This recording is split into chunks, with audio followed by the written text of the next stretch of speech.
going to be going over is sleep, which I feel like a lot of people tend to ignore just because we're like students and young adults. It's like really hard to maintain a good sleep schedule.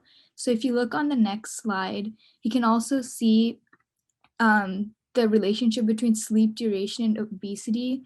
Like the sleep average throughout the years has been getting decreased, and the like you can see the effect on BMI has been increasing because of that. It's really important to get like a good 8 hours of sleep. You can see on the chart on the right, in blue, that's like the optimal amount because that has the lowest risk factor at like, I think it's 1, it's kind of tiny, but too much sleep or too less sleep is detrimental.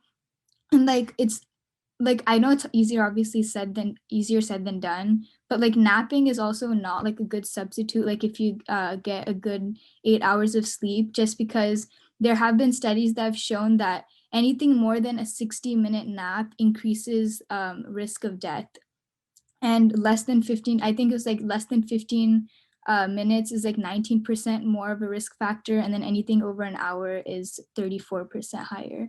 So like like if you're not getting enough sleep, napping is not the substitute. It really is to like create a good schedule, work out your day, and plan ahead so you can get a good 8 hours of sleep every night.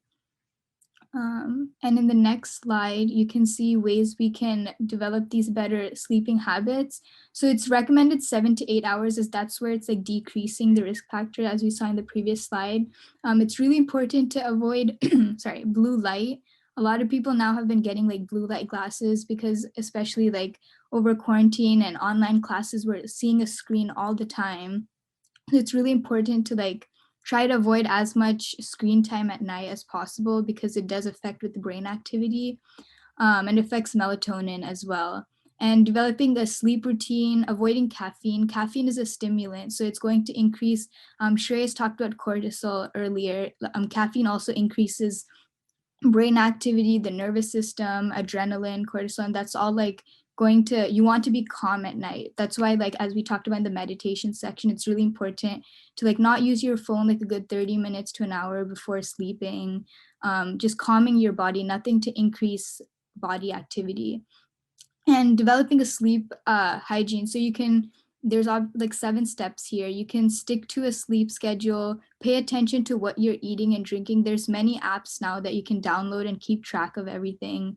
Creating a bedtime ritual, making sure you're in a comfortable environment, like make sure like your mattress can really impact this as well.